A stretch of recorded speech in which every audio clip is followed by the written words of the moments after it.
Fury, why haven't you called any of your special friends?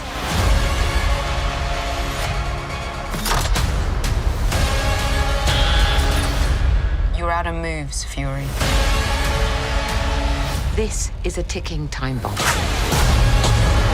You got to figure out which side you're on. Well, Mama always said I was special. Marvel Studios' Secret Invasion. Welcome back, everyone. It's Charlie. Happy Comic-Con week. This will be my Secret Invasion Episode 6 finale trailer. There's a bunch of Easter eggs, obviously a couple really big storylines that they have to wrap up. If you're brand new to the channel, be sure to subscribe to get all the videos. We have the Loki series that's coming pretty soon. We're supposed to get a trailer for that this weekend. I don't know if they're going to wind up releasing it because Marvel changed all their Comic-Con plans. But they are releasing a brand new trailer for the Marvels movie, and there'll probably be a post-credit scene at the end of Secret Invasion Episode 6 that'll explain what's happening at the beginning of that movie. My early theory right now is it'll either involve Monica Rambeau in the Saber Space Station, like they'll end the series with Nick Fury going back to the Saber Space Station because that's where he is when the Marvels movie begins.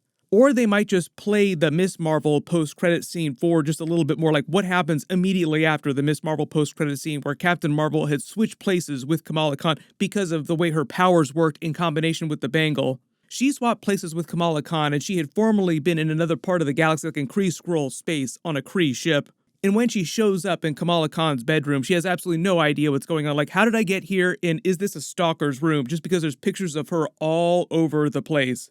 What they might do is just show you what happens immediately after this scene. Like, she probably tries to contact Nick Fury because she finds out that she's back on Earth. Like, she runs downstairs and finds Kamala Khan's parents, and they're like, what the hell is going on here? So she contacts Nick Fury, and that's how he winds up at her house in Jersey City with Monica Rambeau.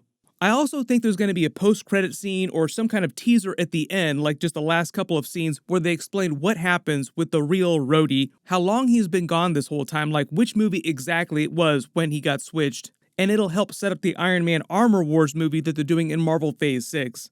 Previously, that movie was supposed to come out right after the new Fantastic Four movie. That might wind up swapping places a little bit because of all the delays that have been happening recently.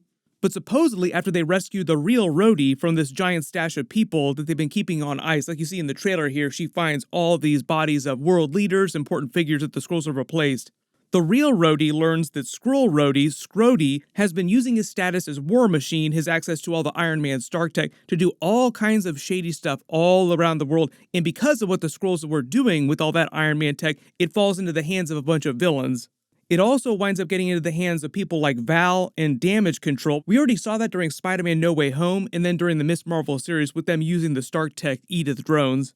And the real Rhodey will just have to deal with that, clean up that mess during the Armor Wars series, with Justin Hammer coming back to work for Val, create more new Iron Man armor tech and things based on Iron Man's designs. Basically like a bigger, worse version of what he did in Iron Man 2. I mean, I had an army of robots. What's he got? He's got some dumb accent? His name's Trevor.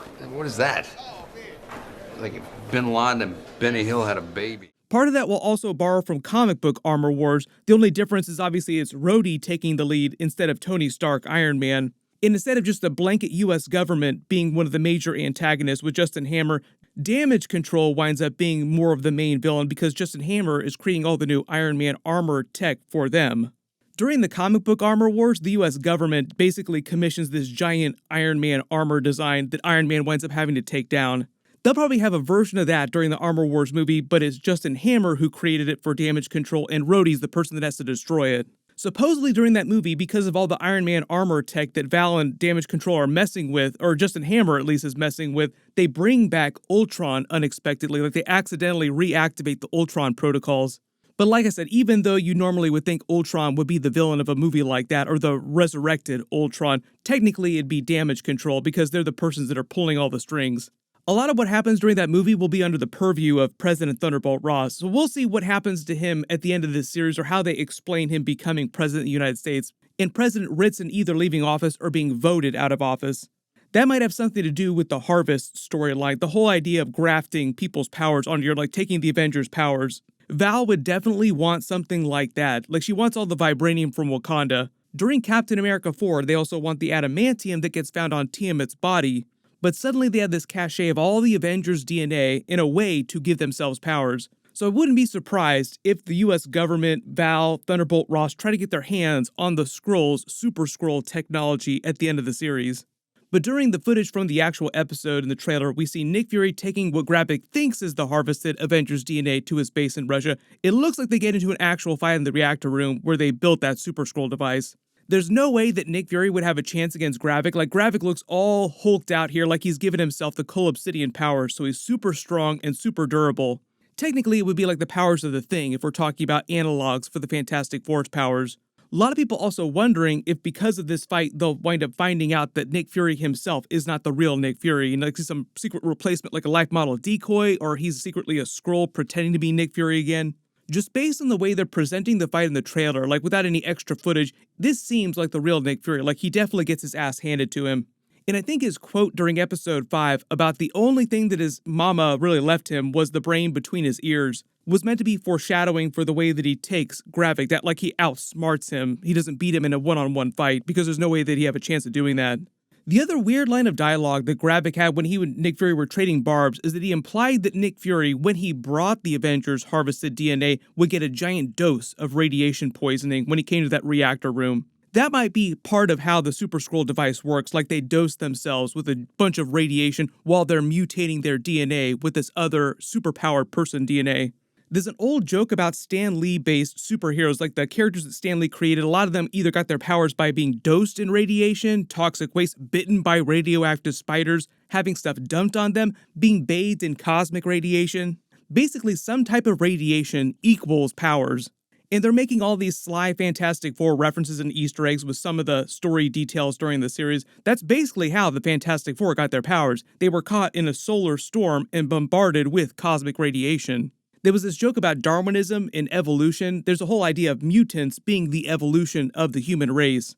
I don't think we're going to see a ton of mutants or X-Men characters during the finale or anything like that, but it does sound like they're laying the seed work, like they're laying the groundwork for more mutants popping up. People in the MCU getting their DNA mutated, like Monica Rambeau had her DNA mutated. The interesting thing about mutants X-Men characters is that technically when you get your DNA mutated, you're actually called a mutate, not a mutant. Traditional mutants in the MCU, like the distinction, is that you have to be born with those powers, born with the X gene, basically. That's why characters like the Hulk and Spider-Man that have biologically based powers are technically mutates, and characters like Kamala Khan, Ms. Marvel in the MCU, who were born with their powers, are traditional mutants. X-Men are also a little bit different, and then they're just a particular group of mutants in the comics. In order to be called an X-Man, normally you have to have been on the team at some point, but usually when people are talking about X-Men characters in general, people are just referring to anyone at all who was featured in the X-Men comics at some point. Like, technically, Scarlet Witch is an X-Men character, even though she's more of an Avengers character. Just based on what Elizabeth Olsen has been talking about recently, they'll get into the whole Scarlet Witch mutant X-Men thing during Deadpool 3 and future movies that she winds up appearing in. But I don't think they're creating a whole bunch of mutants during the series or anything like that. Would not be surprised, though, if the Skrulls learn how to mutate DNA to give people powers, and that's something that other MCU characters like Val would want to get their hands on and use it in the Weapons Plus program. Sort of the way the Captain America Super Soldier Serum evolved into that upgraded form during the Falcon and Winter Soldier series. There's also the question of what happens to Emilia Clarke's Gaia character. Like I said in previous videos, she probably winds up taking her father Talos' place as Nick Fury's right-hand person working for him on the Saber space station, being kind of like a version of Abigail Brand in the MCU, but not actual Abigail Brand. The funny thing about that is that her extremist-based powers, now her fire-based powers, actually look a little bit similar to Abigail Brand's powers. I don't know if she has a cameo during the Marvels movie, though. We'll see. I'm not expecting her to show up in that movie.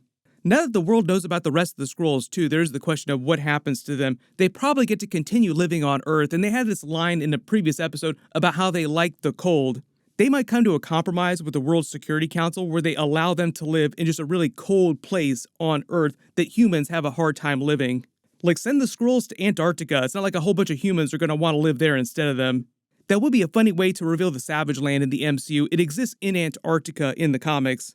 But everyone post all your theories for the finale in the comments below, and I'll post my full episode 6 video next week after they release it. And like I said, a couple big Comic-Con trailers coming the next couple of days. Make sure to enable alerts for my channel, and I'll post those videos as quickly as possible. We should be getting that Marvels trailer either later tonight or tomorrow at some point. Then maybe a Loki Season 2 trailer this weekend, and I think we're also getting an Invincible Season 2 trailer too. If you have not watched any of the Invincible episodes, it's amazing. Be sure to check it out because Steven Yeun plays the Invincible character. He's also probably going to be playing the new MCU version of the Sentry in the Thunderbolts movie.